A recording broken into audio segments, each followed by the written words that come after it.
Thank you for coming. I appreciate your time over the next few minutes.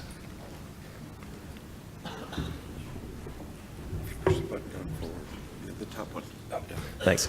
So, as previously mentioned today, histotripsy is a non-thermal cavitation-based focused ultrasound technique that we think is well suited for transcranial ablations due to its ability to ablate volumes in a range of locations through the skull. So, in the rightmost image, you see a typical 1/2 cycle histotripsy pulse, and with that, we're able to ablate volumes like in the center picture there. You see a clot volume ablated through an excised human skull cap.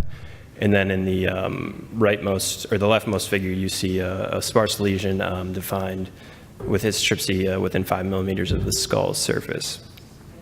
So glioblastoma is a deadly brain tumor that results in many deaths per year.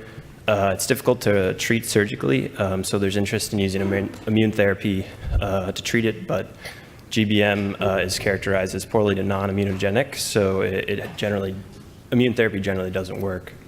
So the hypothesis, there's interest in using other ultrasound modalities as well, but with histotripsy, the thought is that histotripsy can destroy the tumor cell membrane and release the intracellular contents of the cell into the extracellular environment, giving the immune system a chance to recognize the tumor and potentially mount an anti-tumor response if there is one.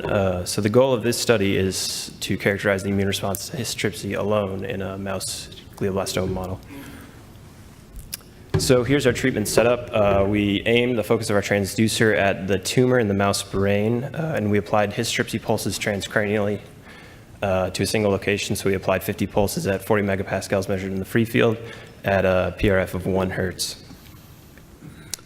Here's the timeline of our study. So after implanting the tumors on day 1, we followed up with pretreatment imaging on days 7 and 12, so you can see with bioluminescence and MRI, so you can see the tumor starting to grow. On day 14, we partially ablated the tumor with histotripsy. We were ablating about 25% of the tumor at that time point.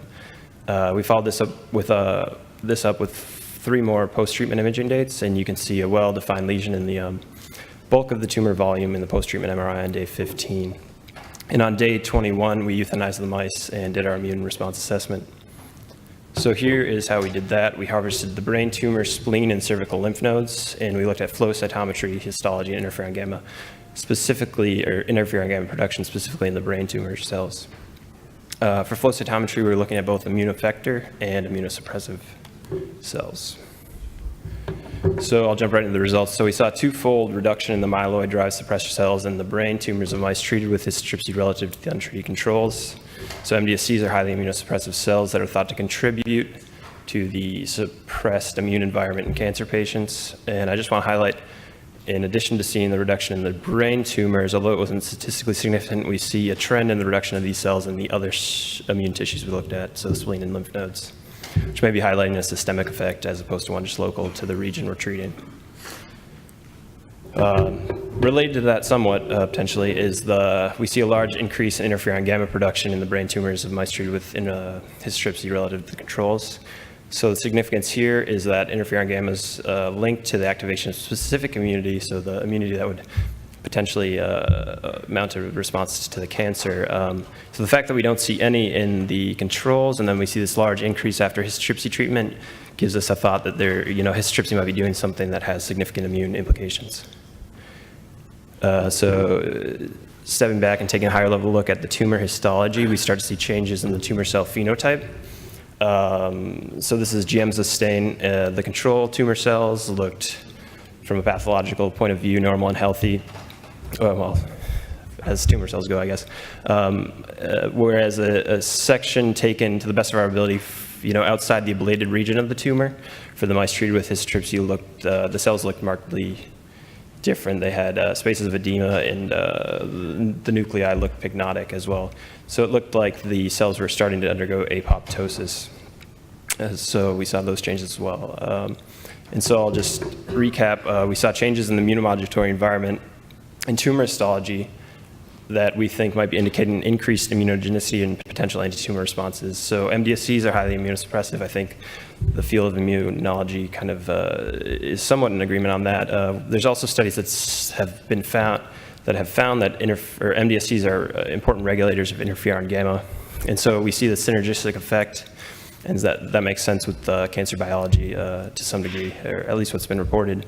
And we also know that interferon-gamma is an important cytokine to activating specific immunity, but typically in cancer, this pathway can be blocked by checkpoints. So to really see a pronounced anti-tumor response with histotripsy, we might have to combine it with checkpoint inhibitors like anti-PD-1 or anti-PD-L1 to really see any anti-tumor response that might develop. I want to acknowledge my lab and everyone in it, and also our collaborators in the Remotel lab and Chertok lab. Anu did all the immune analysis, and Lindsay Sheets did the tumor implantations. And I'd also like to thank the Focused Ultrasound Foundation for the travel award. Thanks.